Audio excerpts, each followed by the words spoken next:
Donald Trump has announced on Truth Social that the United States and Vietnam have come to a trade agreement. And what the trade agreement entails is a 20% tariff for goods sent from Vietnam to the United States. And Vietnam is happy to have this trade deal with a tariff of 20% because previously they had a 46% tariff imposed on them by the United States. So this is much better than the status quo for Vietnam. In addition to the 20% tariff, there's a 40% tariff on goods that are transshipped through Vietnam. Now, what transshipping is when a third party country sends their goods through Vietnam to essentially spoof the US tariff structure from their country to get a 20% rate from Vietnam. And this has been a problem or an issue with China. In fact, when the tariffs first went up on China, the first thing that happened was trade between China and Vietnam boomed, and that was exports from China going to Vietnam. And then trade between Vietnam and the United States boomed, and that was a massive surge of exports from Vietnam to the United States.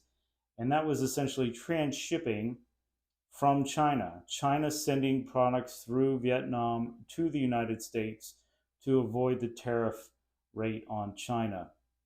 And this doesn't just occur with China and Vietnam, it can occur with any country that is trying to skirt the tariff rate from their country and get a favorable rate under the guise of some other country's tariff rate. So this applies to all countries. When it comes to Vietnam, as far as the transshipping is concerned, because another thing that can happen is countries sometimes send products through two, three, or more countries in order to disguise where the exports are coming from and get the favorable rate. And this is also done with sanctions when countries are sanctioned as well. So this is well-known practice. And the 40% transshipping rate from all countries through Vietnam is designed to stop that. And that is a tariff that these products would be essentially slapped with once they reached a US port from Vietnam. In addition to Vietnam, Trump also previously mentioned the trade negotiations with Japan, and the negotiations with Japan are not going well at all. And this is because Japan has had a very sweet deal from the United States for decades. And as Trump said, they've been spoiled for a very long time. And that's true, actually. Japan exports a lot of cars and car parts to the United States with minimal tariffs. And even though the United States has not been able to export cars and car parts to Japan, in addition to that, the United States wanted to export rice to Japan, which the Japanese negotiators found that absolutely unacceptable. And they consider rice to be almost sacred in Japan, even though they're undergoing a rice price crisis right now and have very high rice prices in Japan. And this is something that's made news in Japan of why rice is so expensive. And the reason it's expensive in Japan is that Japan has a very low productivity agricultural sector. They don't produce much, they have very small plots of land, and it's very inefficient production.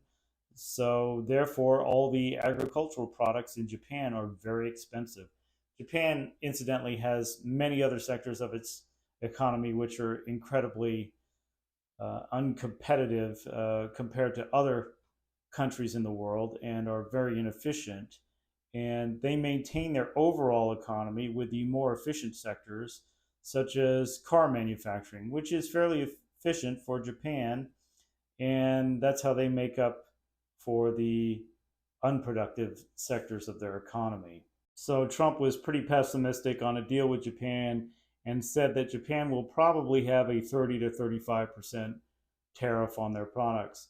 And maybe over time, after Japan has felt 30 to 35% tariffs, they may be willing to come back to the United States and negotiate a better deal for better trade, better reciprocal trade between the two countries. And lastly, the European Union looks like it's ready to accept the 10% tariffs for exporting to the United States. That, of course, doesn't include the 25% tariffs on cars and car parts, or the 50% tariffs on things like steel and aluminum.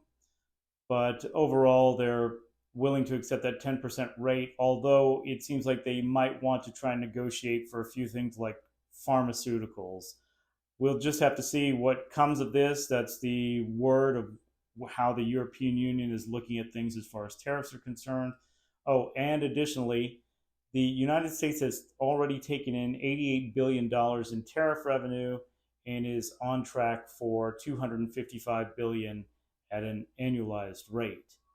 If you like this video and you're interested in topics like this, please subscribe to my channel and I'll be bringing more to you. Thanks for watching.